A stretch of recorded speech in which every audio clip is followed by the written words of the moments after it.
Hi friends, வணக்கம். Welcome to சிந்தனா சமையல். இன்றைக்கி நம்ம பார்க்க போகிறது ஒரு சூப்பரான ஒரு டேஸ்டியான ரெசிபி தான். இதை யாருக்குமே பிடிக்காதுன்னு சொல்லவே முடியாது, அந்த அளவுக்கு ஒரு சூப்பரான சாப்பாடு தான். அது என்ன அப்படின்னு பார்த்தீங்கன்னாக்கா புளி சாதம் தான்.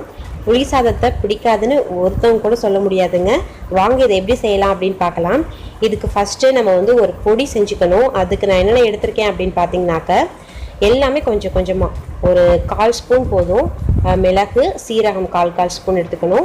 அடுத்து மல்லி இருக்குல்ல, அது ஒரு 1/2 ஸ்பூன். கடலைப்பருப்பு 1 ஸ்பூன் எடுத்திருக்கேன். வெந்தயம் 1 ஸ்பூன் எடுத்துக்கணும்.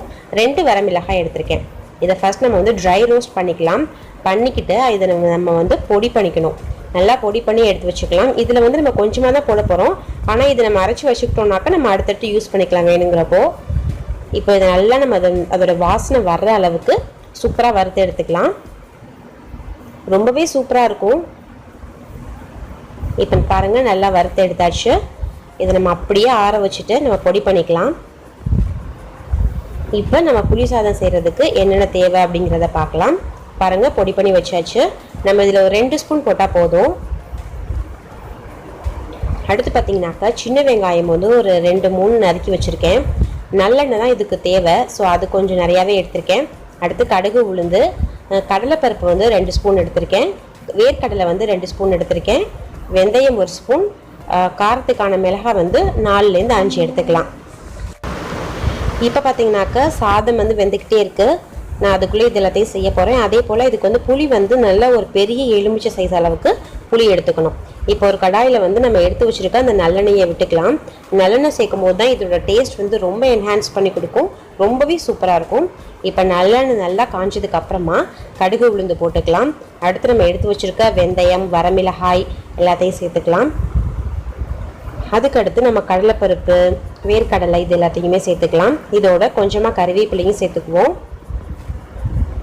நல்லா இதோட வாசனை அவ்வளோ சூப்பராக வரும். அந்த அளவுக்கு நல்லா வதக்கிக்கணும். அதுக்கப்புறமா நான் பொடியை நறுக்கி வச்சுருக்க சின்ன வெங்காயத்தையும் சேர்த்துக்கலாம். சேர்த்துட்டு இதோட பெருங்காயத்தூள் ஒரு ஸ்பூன் அளவுக்கு சேர்த்துக்கலாம்.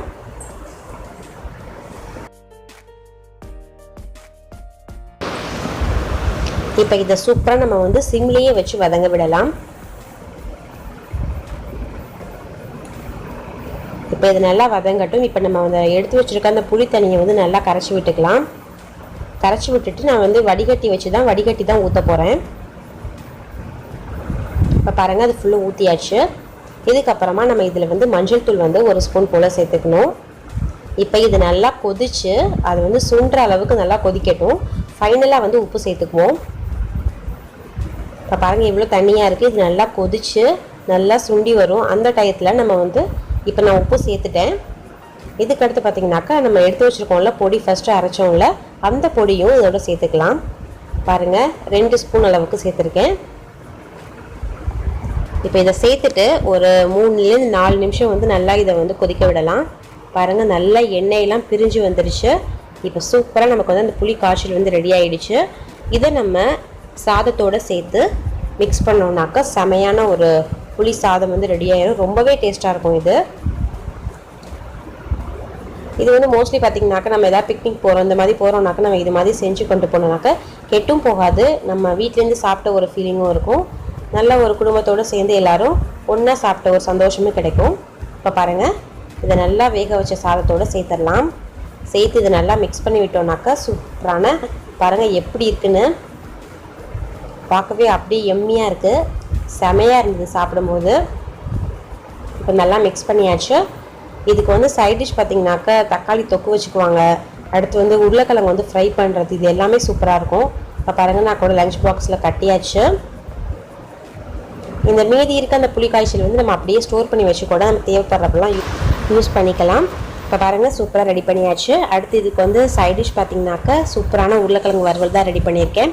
இந்த வீடியோ பிடிச்சிருக்கு அப்படின்னாக்கா லைக் கொடுங்க. நன்றி, வணக்கம்.